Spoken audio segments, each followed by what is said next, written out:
Hello my dear students. आज हम लोग हमारी टेक्स्ट बुक का प्रॉब्लम नंबर 52 सॉल्व करेंगे। And the problem is following results are observed when sodium metal is irradiated when different wavelength. So first question you are asked find threshold wavelength. Threshold wavelength का symbol होता है lambda 0। ठीक है, first you are asked find out lambda 0। Second thing you are asked to find Planck constant h.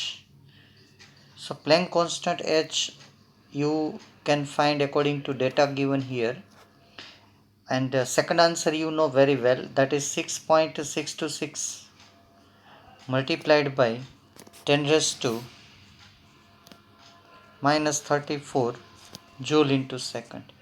Second problem ऐसा है, second question, उसमें सिर्फ आपको क्या करना है, कैलकुलेशन करनी है। आंसर आपको पता है, लेकिन ये प्रॉब्लम में जहाँ तक मुझे पता है ये वेवलेंथ के का डेटा जो है वो थोड़ा प्रॉब्लमेटिक है, इसलिए एच की वैल्यू आपकी ये नहीं आएगी। ठीक है, उसको ये डेटा करेक्ट करना पड़ेगा। करेक्ट है नहीं, जो हमारी बुक में है वही लैम्डा का डेटा, ये जो लैम्डा है ना वो डेटा लेके ही हम सॉल्व करेंगे। ठीक है, तो पहले तो आप एक काम करिए, जो लैम्डा नैनोमीटर में है उसको मीटर में कन्वर्ट कर दीजिए, जैसे यहाँ पे किया है। ठीक है, तो उसको सेकंड आंसर तो हमको पता ही है, लेकिन वो नहीं आएगा। जहाँ तक मुझे पता है डेटा रॉन्ग है। अगर 6.626 आ जाता है किसी का, नहीं आएगा, फिर भी आप चेक कर लेना। ठीक है, वेलोसिटी आपको दी है 10⁻⁻5 के मल्टीप्लिकेशन में, तो ये पहले सब लैम्डा को मीटर में कन्वर्ट कर दीजिए। हो गया मीटर में कन्वर्ट। वेलोसिटी आपको दी है न्यू मल्टीप्लाइड बाय 10⁵ के फॉर्म में, है ना, तो सबको 10⁵ से मल्टीप्लाई कर देना है। ये यहाँ पे जो हमारा 10⁻⁵ लिखा है वो 5 है। इसका मतलब ये है कि जो आपके पास ये सब डेटाज हैं 2.55, 4.35, 5.35, उन सब डेटा को आप लोगों को मल्टीप्लाई कर देना है 10⁵ से। ठीक है, ये से लिखने की मेथड आती है, -5 नहीं है, +5। ठीक है, तो न्यू के 10⁵ के मल्टीप्लिकेशन में लिखना है। Is it clear? तो पहला क्वेश्चन आपको ये पूछा है कि फाइंड आउट थ्रेशोल्ड फ्रीक्वेंसी। ये दूसरा टेबल ऐसे तैयार हो जाए, उसके बाद आप लोगों को पता है कि काइनेटिक एनर्जी का फॉर्मूला क्या होता है। थोड़ा मैं जो बताता हूँ ऐसे ऐसे करते जाना है आपको। काइनेटिक एनर्जी का फॉर्मूला क्या होता है, तो पहले ऐसे लिखिए, kinetic energy is equal to h new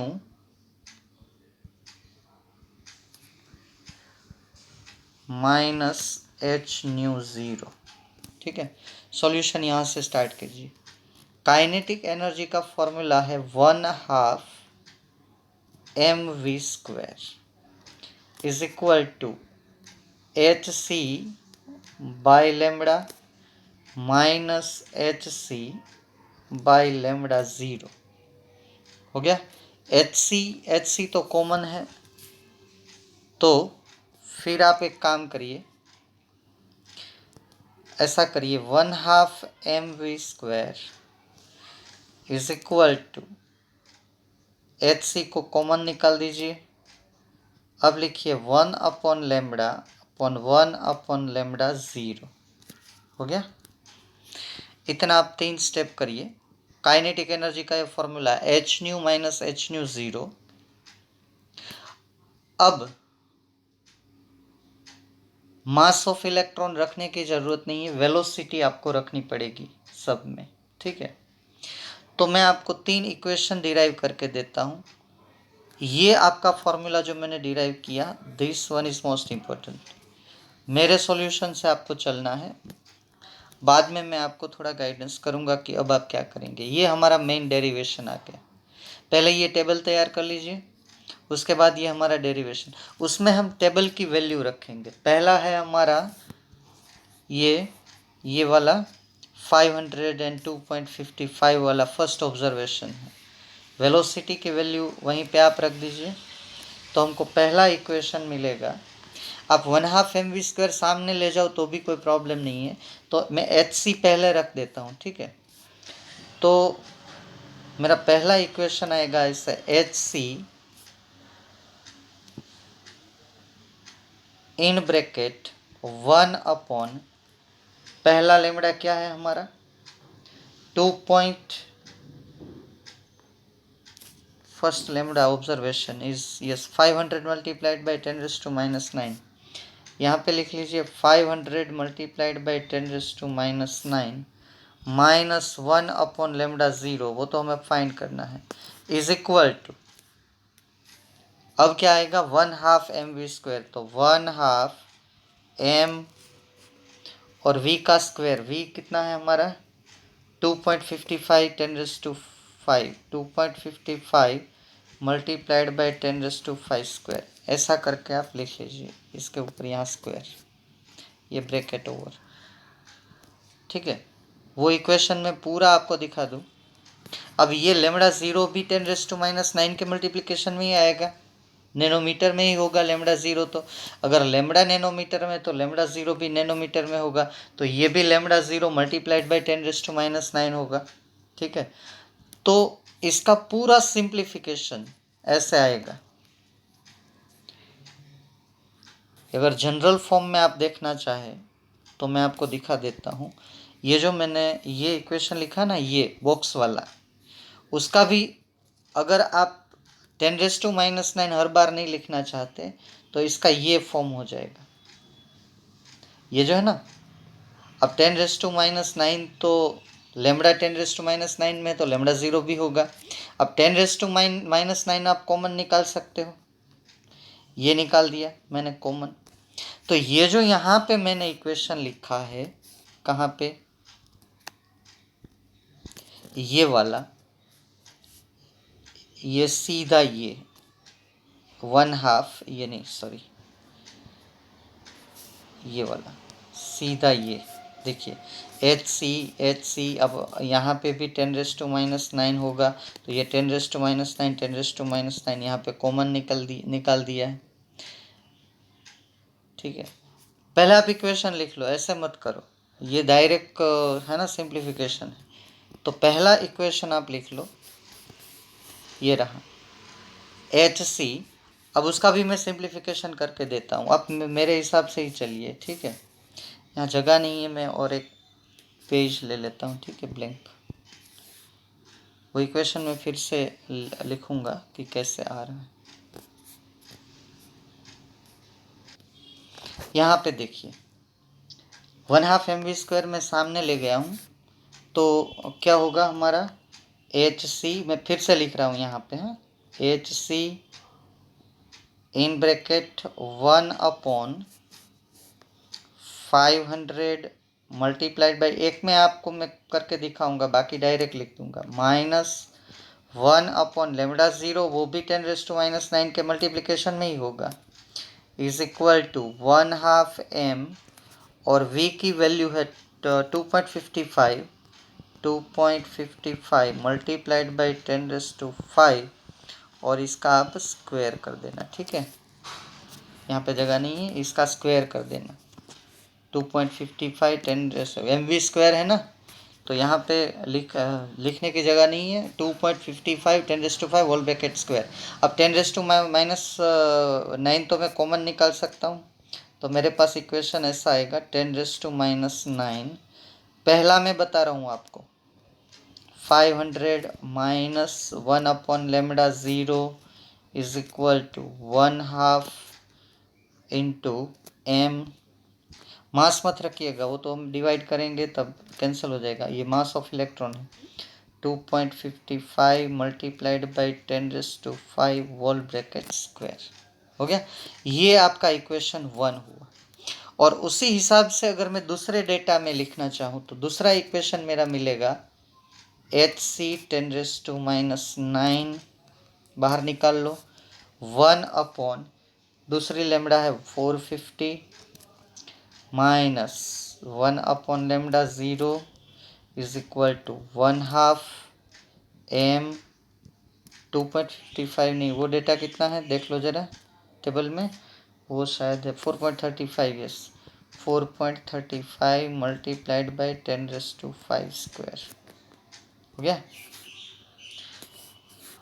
अब तीसरा इक्वेशन आपको मिलेगा थर्ड डेटा का HC, नंबर देते जाना, ये दूसरा है हमारा इक्वेशन HC अपॉन 10⁻⁹ 1 अपॉन तीसरी लेमड़ा क्या है हमारी 400 minus 1 upon lambda 0 is equal to 1/2 m और 5.20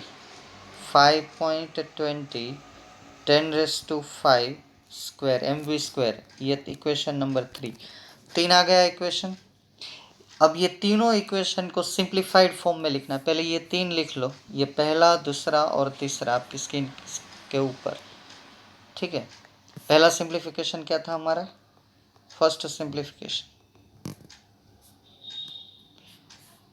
ये देखिए यहाँ से चालू करना है, k is equal to h nu 0 1/2 mv square उस साइड में ले गया हूँ बाद में, ये इसका सिंप्लीफिकेशन HC, तो HC ये 10⁻⁹ 10⁻⁹ कॉमन 1/2 mv स्क्वायर, ये दोबारा मैंने लिखा है। अब ये तीनों का सिंप्लीफिकेशन, अब ये सॉल्यूशन आप लिख सकते हैं, वही तीनों इक्वेशन सिंप्लीफाइड फॉर्म में आप ऐसे लिख सकते हो, मैं दिखा जिसका मैथमेटिक्स स्ट्रॉन्ग है उसको पता चल जाएगा कि कैसे लिखते हैं, ठीक है। तो देखिए ये पहले इक्वेशन का सिंप्लीफाइड फॉर्म है LCM लेके, ये दूसरे इक्वेशन का जो अभी मैंने लिखा उसका सिंप्लीफाइड फॉर्म है, ये तीसरे इक्वेशन का सिंप्लीफाइड फॉर्म है। अब कैलकुलेटर लेके बैठ जाइए, अब आपको रेशियो लेना है एक एक इक्वेशन का। अब देखिए 2 और 1 का रेशियो ले लो, equation number 1 and equation number 2, यहाँ से 1 एंड 2 उसको डिवाइड कर दो, तो HC अपॉन 10⁻⁹ तो सीधा कैंसिल हो जाएगा। कैसे दिखा देता हूँ, अगर 2 को 1 से डिवाइड करेंगे, रेशियो ऑफ 2 1 लेंगे, 2 डिवाइडेड बाई 1 करो या 3 डिवाइडेड बाई 1 करो, वो आपकी मर्जी, ठीक है। ये मैंने जो आगे 3 इक्वेशन लिखे इसका ये सिंप्लीफाइड फॉर्म LCM लेके, अब कौन कौन सी टर्म कैंसिल हो जाएगी, ये दोनों टर्म जो है आप ठीक से देखिएगा, ये और ये कैंसिल हो जाएगी, ये 1/2 m कैंसिल हो जाएगा, ठीक है। तो बाद में आप इसको सिंप्लीफाई करेंगे तो आपके पास ये फॉर्म आएगा। ये अब कुछ नहीं बचा है, अब सिर्फ मैथमेटिक्स बचा है और आपको ये इसका सिंप्लीफाइड फॉर्म है, आप कैंसिल कर दो, बाद में ये लिख लो, इतना आएगा। इसको आगे सिंप्लीफाइड करेंगे तो ये आएगा, और बाद में लास्ट में मैथमेटिकली सिंप्लीफाई करेंगे तो आपके पास 859.5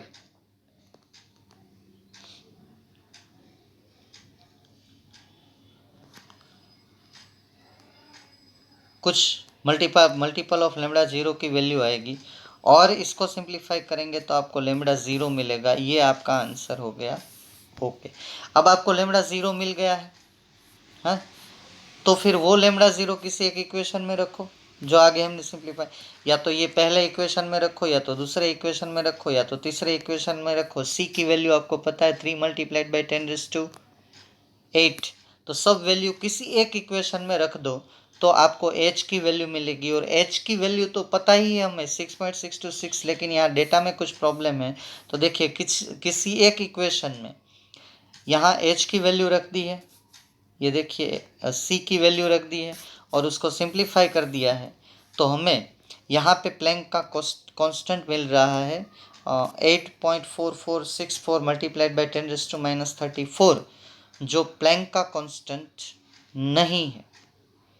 समझ रहे हैं आप, वो प्लैंक का कांस्टेंट नहीं है, फिर भी अकॉर्डिंग टू डेटा यही वैल्यू आ रही है, आप चेक कर लेना, मेरे ख्याल से तो प्लैंक की वैल्यू सही नहीं आ रही है, अगर आ रही है तो शायद डेटा में करेक्शन आ गया होगा, लेकिन पहले तो यहाँ पे भी ठीक नहीं आ रही है। ओके, लेकिन अकॉर्डिंग टू डेटा तो प्लैंक तो यही रहेगा, ठीक है, हम चेंज नहीं कर सकते। अकॉर्डिंग टू डेटा प्लैंक का कांस्टेंट ये रहेगा, वरना प्लैंक आना चाहिए हमारा 6.626 मल्टीप्लाइड बाई 10⁻⁻34। तो ये इक्वेशन बारी बारी लिख के, ठीक है, ये आपको ऐसे सॉल्व करते जाना है। ओके, थोड़ा लेंदी प्रॉब्लम है तो धीरे धीरे करिएगा, यहाँ सॉल्यूशन तो है आपके पास, ठीक है। नहीं समझ में आता है तो बाद में बोलिए। मैंने जो बोला है, पहले आपको थ्रेशोल्ड वेवलेंथ मिल जाएगी लेमड़ा ज़ीरो, तो वही लेमड़ा ज़ीरो की वैल्यू ये तीनों इक्वेशन में से किसी एक में आपको रखनी है, ठीक है। या तो आप यहाँ पे रख दीजिए और फिर एच फाइंड कर लीजिए, क्योंकि सी की वैल्यू आपको पता है, और ये मास है, मास की वैल्यू इलेक्ट्रॉन की पता है आपको 9.1 मल्टीप्लाइड बाई 10⁻31 किलोग्राम। तो दो वैल्यू आपको रखनी है, एक तीन वैल्यू, एक वेलोसिटी ऑफ रेडिएशन सी, और एक मास, और एक लेमड़ा ज़ीरो। तो मास तो आपको पता ही है ना, यहाँ पे रखा ही है, देखिए 9.1 मल्टीप्लाइड बाई 10 ये रहा 9.1 मल्टीप्लाइड बाई 10⁻31। तो उसी में आपको ये इक्वेशन में, ये जो है ना, ये इक्वेशन में वैल्यू ही रख के सॉल्यूशन किया है, ये रहा। ये पूरा किसी एक इक्वेशन में ले लीजिए, किसी एक इक्वेशन में, इस तीन में भी यूज़ कर सकते हो, ये रेड वाले जो तीन है, इसमें किसी एक में सी, लेमड़ा ज़ीरो और मास की वैल्यू रख दो, सब इक्वेशन एक दूसरे के सिंप्लीफिकेशन ही है, ठीक है।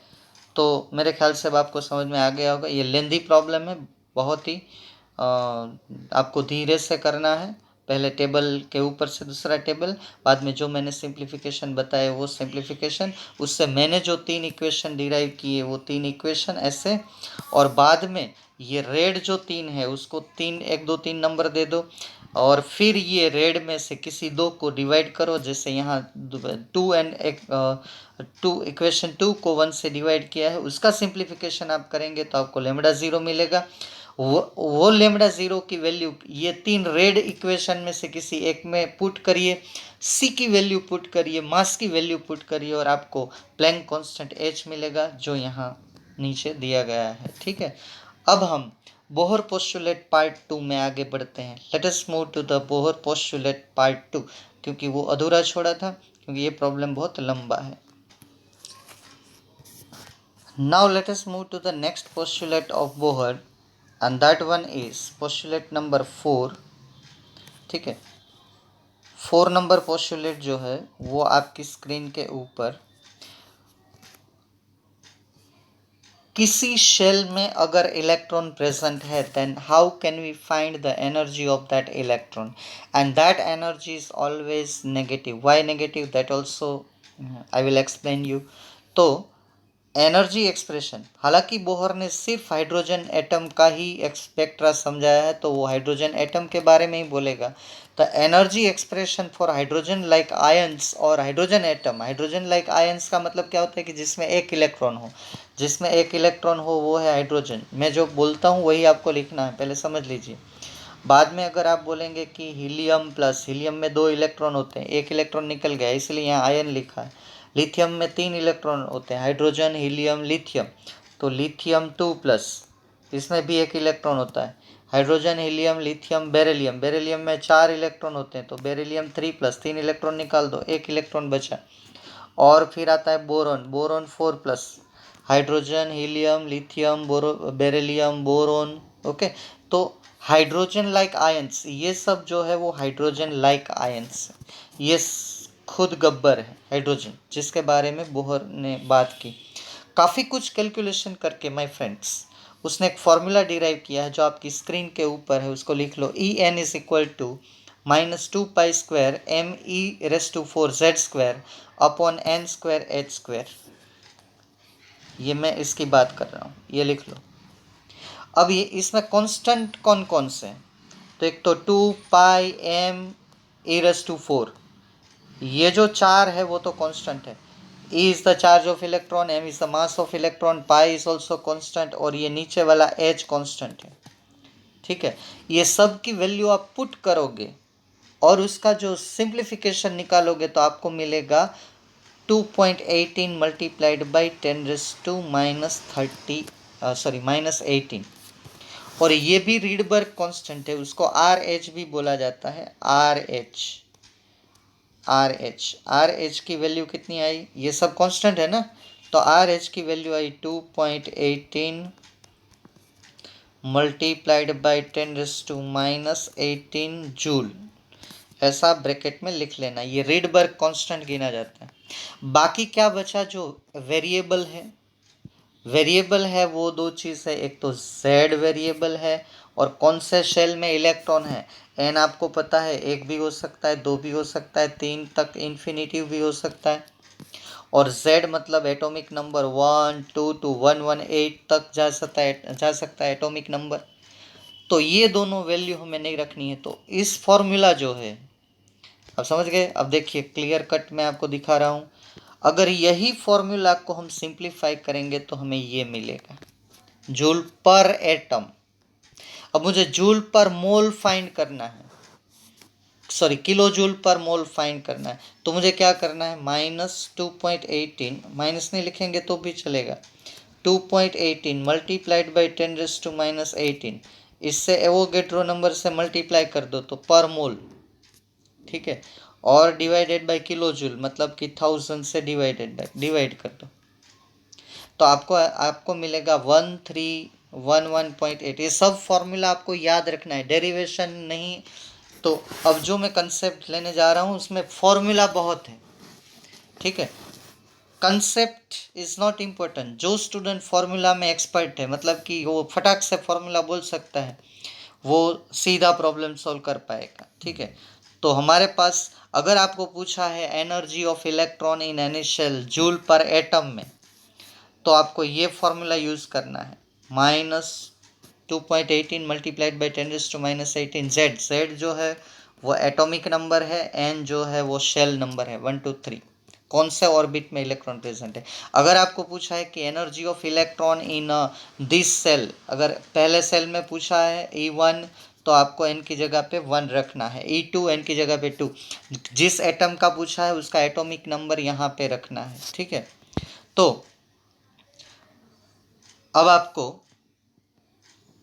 ये सब फॉर्मूले लिस्ट कर लेना है। ये कौन से नंबर की थी, पोस्टुलेट नंबर 4, ठीक है, उसने बताया। अब आपको क्वेश्चन आ रहा होगा कि यहाँ पे माइनस क्यों लिखा है, ठीक है। अगर मैं ऐसा बोलूँ कि मेरे पास बहुत पैसा है, ऐसा माना जाए, और उसका जो डिजिट है वो 0 है, बाकी सबके पास मेरे से कम पैसे हैं, तो सबके पास माइनस मनी होंगे, हालांकि मनी माइनस नहीं होते। अगर मैं बोलता हूँ कि मेरा वेट हाईएस्ट है और मेरा वेट 0 है और बाकी सबका वेट कम है, तो क्या होगा, सबका वेट 0 से कम होगा और सबका वेट नेगेटिव होगा। तो जो इलेक्ट्रॉन ऑर्बिट में है उसकी एनर्जी, जो इलेक्ट्रॉन फ्री है मतलब कि किसी भी न्यूक्लियस से बाउंड नहीं है, जो बागी हो गया है इलेक्ट्रॉन, वो इलेक्ट्रॉन की एनर्जी हमने एज्यूम कर ली है 0। वो मैंने पहले लेक्चर में भी बोला था, ये सब पोस्टुलेट्स हैं, ठीक है। अब देखिए यहाँ पे भी फिर यहाँ आयन दिखाए गए हैं, ये हाइड्रोजन लाइक, इस सब में एक एक इलेक्ट्रॉन होते हैं, ये सब में ये फॉर्मूला एप्लीकेबल होंगे, सब में होंगे, आपको जेड ही बदलना है ना, और शेल तो आपको बताया गया। अब जो फॉर्मूला आपने पहले लिखा कौन सा, ये वाला जो आपने फॉर्मूला लिखा, उसकी सब टर्म आपको एक्सप्लेन करनी है। उस फॉर्मूला में जो सब टर्म हमने यूज़ की है उसका मतलब क्या है, लिख लो। ई का मतलब है energy of electron, capital E use कर रहे हैं ना हम। E is the energy of electron, H Planck's constant, E is the charge of electron, Z is atomic number, M is mass of electron, ठीक है। और कोई टर्म है, yes n is the initial number, means positive integer 1 2 3 to infinity, कोई भी हो सकता है। समझ में आ गया, जो फॉर्मूला हमने यूज़ किया वो सब टर्म यहाँ पे एक्सप्लेन है, ताकि आपको कोई उसमें से कांस्टेंट टर्म्स कितनी हैं, ये H, ये E, ये मास, ठीक है। बाकी Z जो है एटॉमिक नंबर बदलेगा एटम के हिसाब से, और N बदलेगा 1 2 3 4, और उसमें पाई भी है, लेकिन पाई को समझाने की ज़रूरत नहीं है। अब देखिए मैंने बोला था कि मैं आपको समझाऊंगा कि क्यों नेगेटिव हम ले रहे हैं energy, why we are taking energy negative. तो उसको नीचे नोट करके लिख लीजिएगा कि negative sign in this that equation -2.18 हो या तो पूरा इक्वेशन हो En वाला, negative sign in that equation जब भी इलेक्ट्रॉन एटम के अंदर प्रेजेंट होता है तो उसकी एनर्जी लेस देन होती है फ्री इलेक्ट्रॉन से, और फ्री इलेक्ट्रॉन की एनर्जी हम जीरो कंसीडर करते हैं। ठीक है, तो जितने भी इलेक्ट्रॉन एटम के अंदर होंगे किसी भी न्यूक्लियस में तो उसकी एनर्जी जीरो ही आएगी। और हाइड्रोजन के लिए, अब देखिए ये हाइड्रोजन का न्यूक्लियस है, ये तो ये पहला और ये दूसरा। तो हाइड्रोजन एटम के लिए बोहर ने बोला कि पहला स्टेट जो है, जिसको मैंने आगे भी बोला था एक लेक्चर में, कि ये जो पहला स्टेट है वो हाइड्रोजन का ग्राउंड स्टेट है।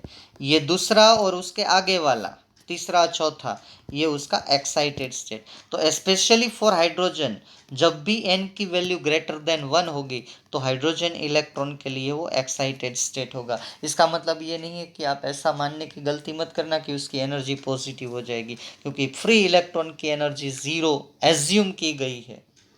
ठीक है, it's assume to be zero. तो जितने भी इलेक्ट्रॉन न्यूक्लियस के ऑर्बिट में होंगे वो सभी की एनर्जी हम क्या लेंगे मेरे प्यारे बच्चों, नेगेटिव, है कि नहीं। हाँ चलिए आगे चलते हैं। तो कुछ ऑर्बिट के रिलेटेड प्रॉब्लम को देखते हैं। उस फॉर्मूला देखिए, इसके नीचे एग्जाम्पल करके आपको लिख लेना है। अभी फोर्थ पोस्टुलेट ही कंटिन्यू है। ठीक है, क्या करके लिखना है आपको, एग्जाम्पल, एक्स फॉर एग्जाम्पल। आपको बोले कि आप जूल पर एटम में मेजोरिटी यू आर आस्क्ड, ये एग्जाम्पल नंबर 1, पहला एग्जाम्पल।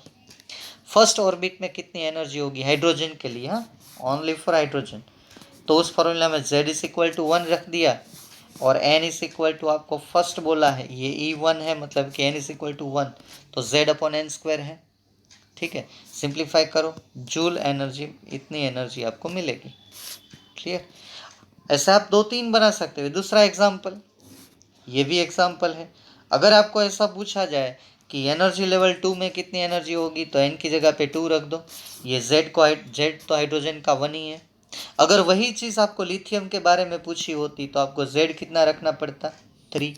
अगर वही चीज़ आपने हीलियम के बारे में आपको पूछी होती तो z कितना रखना पड़ता, 2। अभी ये सब तो बोहर ने हाइड्रोजन के बारे में बोला है, तो अब इसको सिंप्लीफाई करेंगे तो आपको ये जूल पर एटम मिलेगा। और किलो जूल पर मोल फाइंड करना है तो नीचे वाला दूसरा फॉर्मूला है वो भी मैंने दिया है, वो आप उसको जरा देख लेना। अब हम पोस्टुलेट 5 की ओर आगे बढ़ते हैं। चलिए, पोस्टुलेट नंबर 5, और ये लास्ट है हमारी पोस्टुलेट। उसके बाद कुछ कंसेप्ट भी उसने दिए हैं। अब हमारा पुराना कंसेप्ट याद करिए, मैंने बोला था कि इलेक्ट्रॉन ग्राउंड स्टेट से एक्साइटेड स्टेट में जाएगा एनर्जी एब्सॉर्ब करके, और definitely it will come back to the its original state ground state by emitting energy. और जो एनर्जी वो एब्सॉर्ब करेगा और जो एनर्जी वो इमिट करेगा वो एनर्जी डेल्टा ई, ऐसे फॉर्मूला था ना, आप चेक कर लेना, delta E is equal to E2 minus E1, E2 minus E1, ऐसे था कि नहीं। अब ये डेल्टा ई अगर पॉजिटिव वैल्यू आती है आपकी तो समझ लेना कि एनर्जी एब्सॉर्ब की है। Positive means energy absorb, value कभी मैथमेटिकली नेगेटिव नहीं होती है। पॉजिटिव का मतलब है एनर्जी एब्सॉर्ब बाय इलेक्ट्रॉन, और अगर ये डेल्टा ई आपका नेगेटिव आ रहा है तो नेगेटिव का मतलब ये है कि एनर्जी रिलीज्ड बाय इलेक्ट्रॉन। अगर energy absorb by electron then electron jump from the ground state to excited state. कहाँ से कहाँ जा रहा है, ground state to excited state. अगर इलेक्ट्रॉन जो है वो एनर्जी रिलीज कर रहा है तो आप समझ लीजिए कि वो एक्साइटेड स्टेट में से फिर ग्राउंड स्टेट में आ रहा है, excited state to it will come back to ground state. ठीक है। एक्साइटेड स्टेट में से ग्राउंड स्टेट में आएगा तो एनर्जी रिलीज करेगा, ऊपर से नीचे आएगा तो रिलीज करेगा, नीचे से ऊपर जाएगा तो एब्सॉर्ब करेगा। तो फिफ्थ पोस्टुलेट, ये सिक्स नहीं है, ठीक है, ये आपको कौन सी पोस्टुलेट है, ये आपकी फिफ्थ पोस्टुलेट, ठीक से करिएगा। सिर्फ मैं आपको फॉर्मूला दे रहा हूँ, डिराइव करके भी दे दूंगा, पर खास तो जो आपको मैं एडवाइस दूँ तो फॉर्मूला आप तैयार करिए, ठीक है। कैसे आया उससे बेटर है कि आप इसको तैयार करके रख लीजिए, जब भी ज़रूरत पड़े आप सीधा फॉर्मूला लिख दीजिए। अब आपको अगर डेल्टा ई फाइंड करना है, how will you find this delta E? आप ऊपर वही लिखा जो मैंने वे भी समझाया, electron can move from one energy to another energy level by absorbing energy and come back by emitting energy. तो उसको हम करेंगे ऐसे, delta E is equal to R H 1/ni² R H जो है हमारा रेडबर्ग कांस्टेंट है, जो अभी अभी हमने डिराइव किया। एक जो है वो बामर में जो था ना रीडबर्ग, वो रीडबर्ग अलग है, ये रीडबर्ग के 2-3 कांस्टेंट है, ठीक है, वो आपको दिया जाएगा। लेकिन अभी हम थियरी पढ़ रहे हैं इसलिए मैं समझा रहा हूँ। एक रीडबर्ग का कांस्टेंट ऐसा आया था 10, 9, 6, 7, 7 करके था, और वो था हमारा वेव नंबर के बारे में फॉर्मूला था, जो बामर सीरीज मैंने हाइड्रोजन स्पेक्ट्रम में समझाई थी। तो आप कंफ्यूज मत होना है, इसको भी हम रीडबर्ग कांस्टेंट ही बोलेंगे। ये रीडबर्ग और वो रीडबर्ग डिफरेंट है, इसका जो वैल्यू है ये रहा आपके सामने, ये हाइड्रोजन एनर्जी के बारे में है, वो वेव नंबर के, वो रीडबर्ग कांस्टेंट था वेव नंबर का, आप रेफर कर लीजिए थियरी। अब देखिए ये हुआ। अब मैं आपको समझाऊंगा कि ये जो है वो कैसे डिराइव हुआ, ठीक है। आगे वाला जो पोस्टुलेट उससे ही रिलेटेड है। ये हुआ डेल्टा ई, और डेल्टा ई का सीधा फॉर्मूला क्या है, delta E is equal to h nu. तो आप मैं डेल्टा ई की जगह पे एच न्यू भी रख सकता हूँ। तो चलिए नेक्स्ट स्टेप में रख देते हैं। अब ये सब आपको समझाया कि आर एच क्या है। एन आई मतलब कि इलेक्ट्रॉन का ग्राउंड स्टेट पहले कहाँ था। एन एफ मतलब एनर्जी कहाँ, इलेक्ट्रॉन कहाँ से कहाँ उसने जंप किया, या तो हायर से लोअर आया, लोअर से हायर आया। इस हिसाब से डेल्टा ई नेगेटिव पॉजिटिव तो मिलता रहेगा, इससे आप कंफ्यूज मत होना। ये देखिए डेल्टा ई की जगह पे एच न्यू, अब ये लिखने की ज़रूरत नहीं है, डेल्टा ई मिलेगा आगे वाले फॉर्मूले से। अब इसको थोड़ा आगे सिंप्लीफाई करें तो change in energy is nothing but the energy of photon, वो खाएगा भी फोटोन, बाहर भी निकालेगा फोटोन। तो फोटोन की एनर्जी आपको पता है, E is equal to h nu. आप मना नहीं कर सकते, तो मैंने डेल्टा ई की जगह पे एच न्यू रख सकता हूँ। अगर मैं आगे वाले फॉर्मूले से मुझे पूछे कि फ्रीक्वेंसी क्या होगी, ठीक है, तो फ्रीक्वेंसी होगी आर एच, ये एच जो है इसके पीछे नीचे ले जाओ, ये रहा आर एच बाई एच।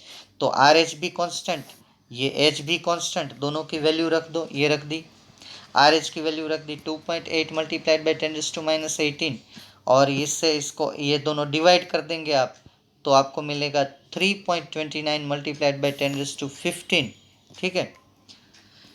तो और आप यूनिट अगर सेट करेंगे तो ये है जूल, ये है जूल इंटू सेकंड। ये एन आई एन एफ का तो यूनिट है नहीं, जूल जूल कैंसल आउट, तो यहाँ पे आप देख लीजिएगा आपका आएगा यूनिट सेकंड इनवर्स। और मेरे प्यारे बच्चों, मोस्ट इम्पोर्टेंट इक्वेशन ऑब्जेक्टिव में पूछा जाता है, and this one is nothing but reads equation. इसका नाम क्या है, रीड्स इक्वेशन। लिख लीजिए बहुत ही हाईलाइट करके, जब भी पूछे कि रीड्स इक्वेशन कौन सा है तो ये रीड्स इक्वेशन।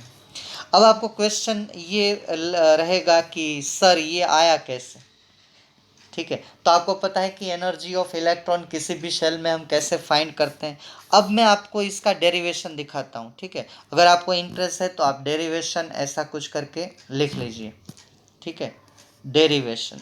चलिए मैं आपको इस ये जो आगे वाले फॉर्मूला में पहले मैंने जो आपको दिया डेरिवेशन कैसे आया, कौन सा पहले देखा वो, बाद में हमने सिंप्लीफाई किया वो रीड्स नहीं।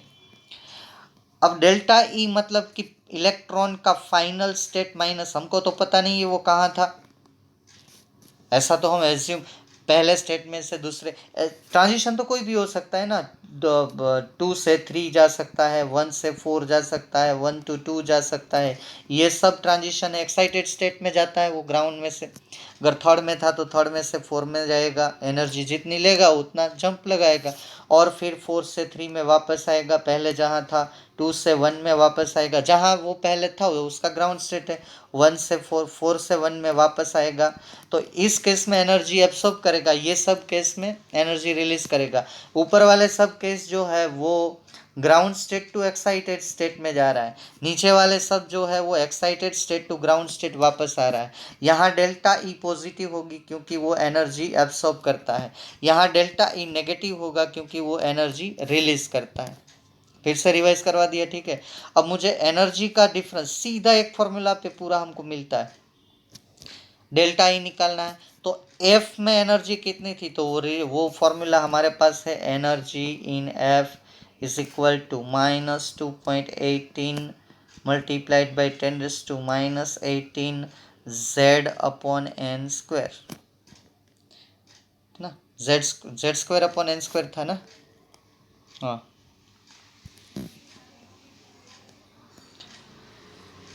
एक बार देख लेते हैं, यही फॉर्मूला था ना, जेड स्क्वायर, ये वाला, ये रहा जेड स्क्वायर, ये फॉर्मूला था।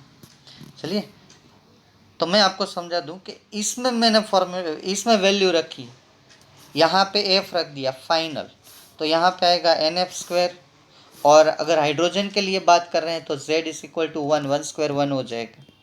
अगर हाइड्रोजन की बात नहीं कर रहे हैं तो z की जगह पे हम जेड स्क्वायर ही रखेंगे दूसरे एटम के। तो फिर से आपको मैं याद दिला दूं कि बोहर्स ने सिर्फ और सिर्फ हाइड्रोजन के बारे में ही बात की है, ठीक है। चलिए डेरिवेशन को देख लो, रीड्स इक्वेशन हो गया। हाँ, अब देखिए, वही इक्वेशन में मैंने वैल्यू पुट की है सिर्फ n फाइनल मतलब एन एफ स्क्वायर, ई आई मतलब n इनिशियल कहाँ था वो तो हमें पता नहीं है, सबका जो वैल्यू आएगा वो जूल में आएगा। हाइड्रोजन एटम के लिए है तो Z square is equal to 1 square is equal to 1, तो 1 मल्टीप्लाई करने की ज़रूरत नहीं है। अगर इसको हम सिंप्लीफाई करेंगे, ये देखिए, ये माइनस और ये माइनस माइनस हो जाएगा, प्लस इसको आगे ले लो, ये 2.18 वाला 2.18 वाला यहाँ कॉमन निकल जाएगा, 1/ni square is equal to 1/n। ये जूल पर एटम आया मेरे प्यारे बच्चों, जूल पर एटम। अब आप यहाँ से यूनिट काफ़ी बदल सकते हो, जूल पर एटम में से किलो जूल पर मोल भी फाइंड कर सकते हो, ठीक है। चलिए उसको थोड़ा, उसमें भी ये वही डेरिवेशन, ये तो मैंने आपको बता दिया, ठीक है। सेकंड इनवर्स में आंसर आ गया, ये हमारा रीड्स इक्वेशन। फिर से एक बार आपने लिख लिया है, बाद मत लिखना, ये तो डेरिवेशन में आपको समझा रहा हूँ, आप डेरिवेशन में ये दोबारा मत लिखना क्योंकि आगे है, ठीक है। ये भी मैंने आपको बोला था, joule joule second, joule joule cancel out, तो फाइनल रीड्स इक्वेशन का यूनिट होगा सेकंड इनवर्स। और आगे बढ़ते हैं इसमें, ठीक है। अगर आपको पूछे कि उसी इक्वेशन का यूज़ करके आप वेव नंबर को फाइंड करो, वेव नंबर का मतलब क्या होता है, न्यू बार, तो nu bar is equal to nu by, तो रीड्स इक्वेशन को सिर्फ न्यू बाय सी ही आएगा, ठीक है। न्यू बार का मतलब क्या होता है, मैं आपको थोड़ा रिवाइज करवा दूं। न्यू बार का मतलब होता है 1/λ, होता है कि नहीं। न्यू बार का मतलब क्या होता है प्लीज, 1/λ, ठीक है। तो ये रहा 1/λ। लैम्बडा का मतलब क्या होता है, nu is equal to C by lambda.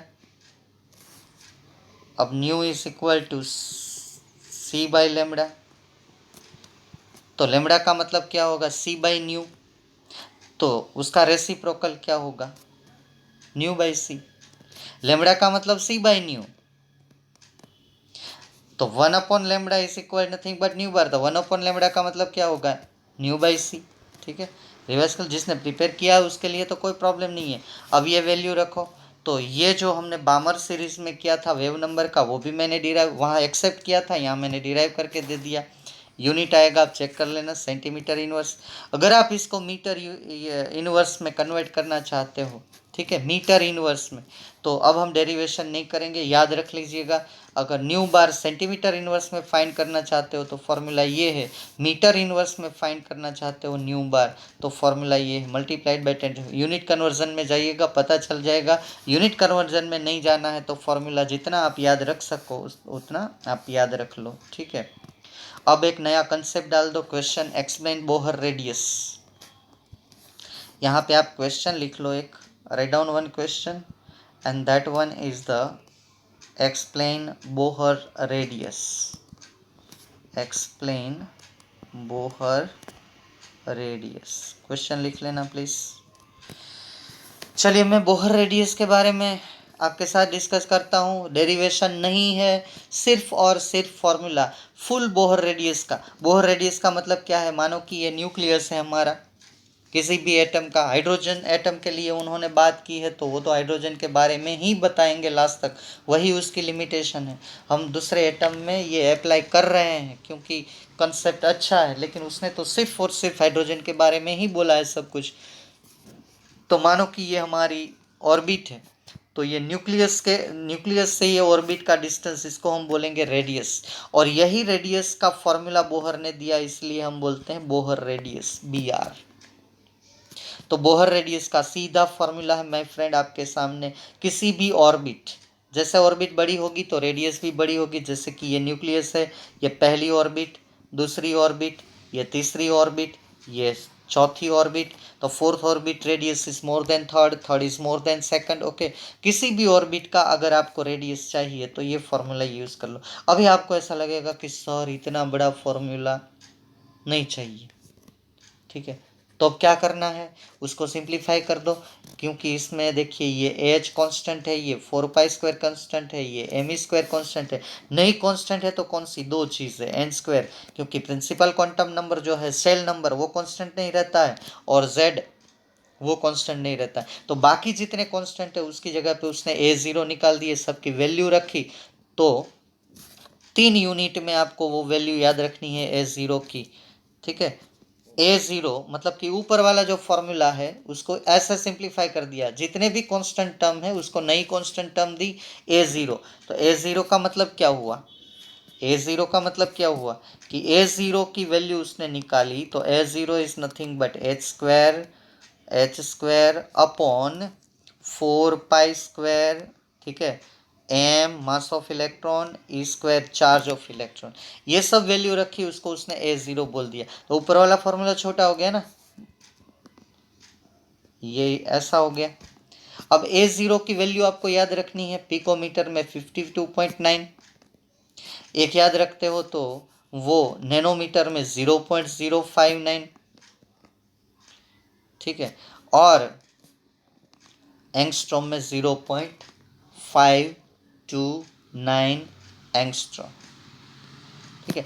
N का मतलब क्या हुआ, जेड तो हाइड्रोजन के लिए 1 है, अगर अदर एटम है तो फॉर्मूला n²/z आएगा। ये सिर्फ 4 हाइड्रोजन एटम ओनली, मैं बार बार बोल रहा हूँ 4 हाइड्रोजन एटम ओनली, ये फॉर्मूला यूज करेंगे। तो अब सोचिए अगर दूसरे एटम के लिए यही फॉर्मूला यूज करना है तो कितना डिफरेंस आएगा, n² के नीचे z आएगा, ठीक है। कोई भी a0 की वैल्यू ले लीजिए, अगर आप a0 की वैल्यू 52.9 पिकोमीटर लेंगे तो रेडियस पिकोमीटर में मिलेगी, नैनोमीटर में लेंगे तो रेडियस नैनोमीटर में मिलेगी, एंगस्ट्रॉम में लेंगे तो रेडियस एंगस्ट्रॉम में मिलेगी, ठीक है। तो ये पहले रेडियस का फॉर्मूला, उसका सिंप्लीफिकेशन, a0 की तीनों यूनिट में वैल्यू एंड 4 हाइड्रोजन एटम। और अगर हम दूसरे एटम के लिए यूज करना चाहते हैं, अगर if you want to find the radius for hydrogen like ions, hydrogen like ions कौन कौन सा आयन यहाँ आप लिस्ट करना चाहते हो तो कर सकते हो, लिथियम 2+, हीलियम, हाइड्रोजन के बाद हीलियम, हीलियम प्लस, एक इलेक्ट्रॉन बचना चाहिए, बाकी सब निकाल दो, हाइड्रोजन, हीलियम, लिथियम, बेरिलियम 3+, इसमें एक इलेक्ट्रॉन बचेगा, बोरोन 4+। फिर से मैं रिपीट कर रहा हूँ, फॉर्मूला में नीचे Z आ जाएगा। अगर आपको बोले कि लिथियम 2+ में फाइंड करो He2 He+, B3+, B4+, तो ये फॉर्मूला आप यूज़ कर सकते हो, ठीक है। अभी इसको लिखने की ज़रूरत नहीं है, मैंने जो बोला वही आप, तो पिकोमीटर में आप यहाँ पे 52.9 रखेंगे। अब आप फिर से रिवाइज कर लेना, अगर मुझे नैनोमीटर में चाहिए तो मैं क्या रखूँगा, और मुझे एंगस्ट्रॉम में चाहिए तो मैं क्या रखूँगा। एंगस्ट्रॉम में चाहिए तो 0.529 रखूँगा, ठीक है। नैनोमीटर में चाहिए तो 0.0529 रखूँगा, ठीक है। तो जिस यूनिट में आपको पूछा है इस यूनिट में आपको ये फार्मूला यूज़ करना है। Is it clear? अब यहाँ पे बोहर रेडियस ख़त्म हो गई। एक नया टॉपिक मैं यहाँ ऐड कर रहा हूँ आपके लिए, तो सिर्फ आप नोट कर लीजिए। हमारी टेक्स्ट बुक में नहीं है, लेकिन काफ़ी कभी क्वेश्चन आपको अगर कहीं मिल जाए तो मैंने सोचा कि थोड़ा ऐड कर दूं। तो let us add the new concept only, not in a question answer form, because this is not asked in exam and not in our syllabus.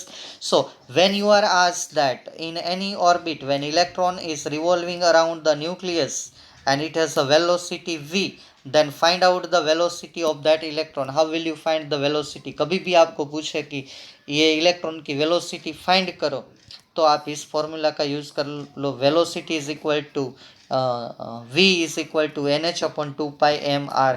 यहाँ पे n जो है वो 1 2 3 4 शेल नंबर है। h आपको पता है प्लैंक्स का कांस्टेंट है, आप अभी नोट करने की ज़रूरत नहीं है। m जो है वो मास ऑफ इलेक्ट्रॉन है, और r यहाँ पे बहुत बड़ी चीज़ है। अगर आप बोहर रेडियस जानते हो तो रेडियस पहले फाइंड कर लो, फिर आपको वेलोसिटी मिलेगी। रेडियस जो जिस यूनिट में भी मिले आपको, पिकोमीटर में, नैनोमीटर में, एंगस्ट्रॉम में, फाइनली आपको उसको मीटर में कन्वर्ट करना ही है इसमें रेडियस, क्योंकि वेलोसिटी होती है मीटर पर सेकंड। Is it clear? तो यहाँ पे भी मेरे प्यारे बच्चों काफ़ी कांस्टेंट टर्म्स है ना। तो आर की वैल्यू मैंने आगे बताई। यहाँ पे अगर आप आर की वैल्यू पुट करेंगे, पुट मत करना, ठीक है।